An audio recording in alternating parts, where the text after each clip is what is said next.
Voltando com a parte 2, então, economia açucareira, né, que nós vimos no primeiro bloco. Nesta segunda parte, vamos nos deter na presença estrangeira. Qual foi, então, esta presença estrangeira que tentou ocupar o Brasil, roubar o Brasil dos portugueses, né? Ou será que eles tinham razão? Pois bem, franceses e holandeses. O rei da França, ele diz que não ia respeitar o Tratado de Tordesilhas, a não ser que Portugal e Espanha mostrassem o documento, o testamento de Adão, né, onde que dizia que as terras da América haviam sido deixadas para Portugal e Espanha. Logo, se este documento, ou se Adão não tinha escrito documento nenhum, não havia feito testamento, então essas terras poderiam ser de quem ocupasse. Por estes lados, ele tinha razão, porque logo após o Tratado de Tordesilhas, também foi feita uma bula papal chamada Uti Possidete, que dizia a posse pelo uso. Quer dizer, se você não está usando, não é seu. A terra é de quem usa. Né? Desta forma, então, o rei, né, da França acabou ocupando, então, aqui o Brasil, principalmente a Baía da Guanabara, aquela região ali do Rio de Janeiro, né, que foi conhecido como França Antártica. Né? Mas por que eles virem ocupar o Brasil? Bom, neste período, não só na Inglaterra, na França também, né, os calvinistas estavam sendo perseguidos, também conhecidos como huguenotes, né, a burguesia francesa estava sendo perseguida, e muitos acabaram fugindo e vindo para o Brasil. Pois bem, né, daí vocês entendem por que, por exemplo, time do Flamengo, né, Flamengo, da região de Flandres, né, são burgueses franceses, né?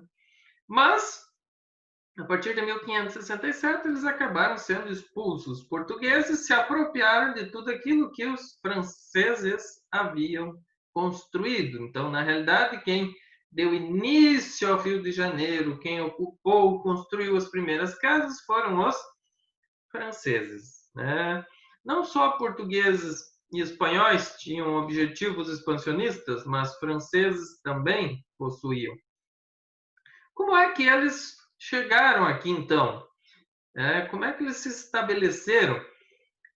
Eles acabaram fazendo uma aliança, né, com os tupinambás, que os portugueses chamavam de tamoios, né? Os portugueses, então, não tinham uma boa relação com eles, mas os franceses conseguiram fazer uma boa relação. E eram esses tupinambás, ou em português tamoios, que ajudavam a fazer a defesa do local e que trabalhavam para os franceses e muitas vezes, né, forneciam alimentos para estas famílias francesas que aqui estavam. Porém, Mendesá, né, o governador-geral do Brasil, conseguiu, então, a partir de 1560, na realidade 67, expulsar os franceses daqui.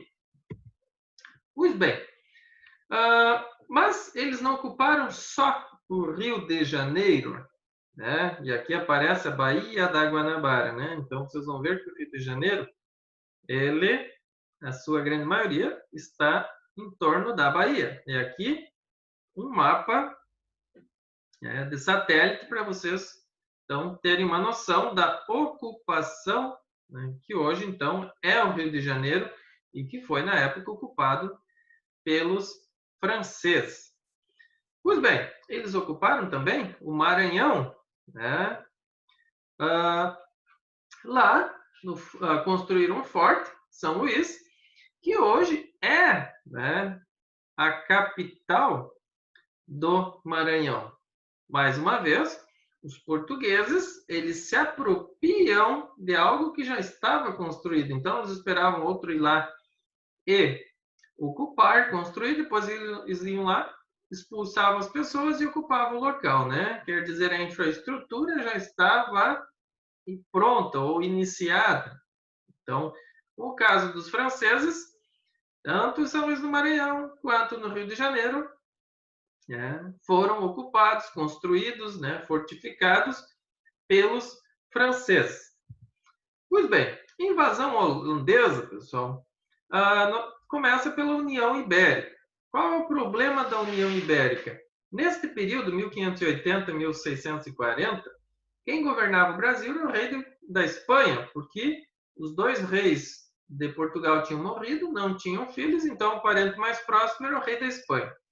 Porém, a Holanda, ela pertencia à Espanha, devido também a essas questões familiares, morre, não deixa filho, o parente mais próximo passa a governar. Mas a Holanda queria se tornar independente da Espanha. E aí o rei Felipe da Espanha disse, olha, se vocês tentarem se tornar independente, vocês não podem atracar em nenhum porto mais espanhol. No caso, o Brasil aqui era da Espanha agora. Desta forma, então, aquela aliança entre portugueses e holandeses na produção açucareira ficou inviabilizada, porque os holandeses não poderiam atracar mais no Brasil. Desta forma, então, a partir de 1621, os holandeses criam a Companhia das Índias, né, Ocidentais. Aqui tinha até a bandeira, né? Então, bandeira holandesa com a Companhia das Índias Ocidentais. E a partir de 1630, então, eles resolvem atacar e ocupar, né, Pernambuco. Claro, se os franceses tiveram apoio dos índios tamoios, os holandeses tiveram o apoio, né, de alguns senhores de engenho. E no caso em Pernambuco, Domingo Fernandes Calabar foi quem ajudou os holandeses a ocupar aquela região. A partir daí, então, os holandeses, apoiados por alguns senhores de engenho, passaram a ter um domínio tanto da produção açucareira do Nordeste, quanto da vinda de escravos, né, para o Brasil. Então, e a Holanda mandou para cá, inclusive, um governador, Maurício de Nassau, quando chegou aqui, concedeu empréstimos a esses senhores de engenho, construíram inúmeras obras, né? O centro de Recife, por exemplo, uma arquitetura muito bonita, né? Os prédios ainda são daquela época, quer dizer, uma arquitetura holandesa, que vocês podem observar nas imagens, né? Aqui tem uma outra imagem, né? Um pesquisador aqui no Marco Zero, então aqui marca, né? O Marco Zero, o início da ocupação holandesa. Aqui chegaram os primeiros holandeses para ocupar, então, que é o Centro Velho de Recife, né? Pois bem, pessoal, Maurício de Nassau, que está aqui na foto, né? Então, criou também a Câmara dos Escabinos, né? Que é uma espécie de Câmara de Vereadores, onde faziam parte tanto holandeses quanto senhores de engenho, né? Lembram dos homens bons, né? Homens bons eram os grandes proprietários rurais, né? Aqueles que tinham, ó, bufunfa, né? Isso, me faz rir. Exato. Porém, em 1640, 14 anos depois, os holandeses estavam precisando de dinheiro. Então, deram a ordem a Nassau que deveria cobrar impostos dos brasileiros e cobrar todos os empréstimos feitos. Tá? Pois bem, Nassau não quis cobrar impostos nem cobrar todas as concessões feitas. E aí, então, ele foi demitido. Quando os holandeses tentaram cobrar todo o dinheiro, né, que Nassau tinha empregado em Recife ou no Brasil, né, o namoro acabou terminando, né? Desta forma, então, lá em 1654, 24 anos depois, nós vamos ter a Batalha dos Guararapes, né? Os brasileiros, então, vão expulsar os holandeses do Brasil. Não que sejam caloteiros, né? Nada disso. Só que quando estava tudo bom, o dinheiro estava vindo, né? Eram amiguinhos dos holandeses. Quando os holandeses resolveram cobrar os empréstimos, aí viraram inimigos, né? Aí foi mais fácil expulsar eles daqui. Pois bem, eles foram então para a região das Antilhas, né? As Antilhas são as ilhas da América Central, e passaram a produzir açúcar lá. E desta forma, então, a quantidade de açúcar injetada na Europa foi muito grande, o dinheiro, né, caiu, mas os holandeses, eles controlavam o tráfico de escravos para o Brasil nesse período. Desta forma, começou a faltar escravo para o Brasil.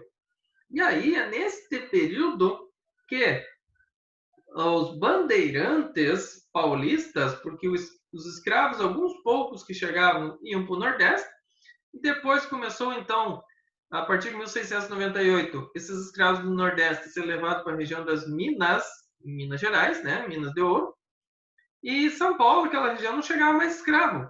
Então, os bandeirantes paulistas, é nesse período que eles começam a descer aqui para o sul, né? A região ali do Guairá, Tapi, Itatim, e a aprisionar os índios guaranis, né? Reduzidos nas missões jesuíticas guarani e levar para a região de São Paulo como escravos, né? Então foi nesse período, quando os holandeses são expulsos do Brasil, que começa o ataque dos holandeses aos índios guaranis também aqui no sul do Brasil. Não sei se ficou claro para vocês, mas vocês têm que entender num todo. Quando ocorre este ataque, né, aos indígenas? E no fim da União Ibérica, então, aí, a partir dali, já no século XVIII, os portugueses começam a ter acesso novamente aos escravos da África. E aí para, então, os ataques aos indígenas aqui nas missões no sul do Brasil. Beleza, pessoal? Então, o conteúdo era isso, né? Um forte abraço a todos e fiquem com Deus.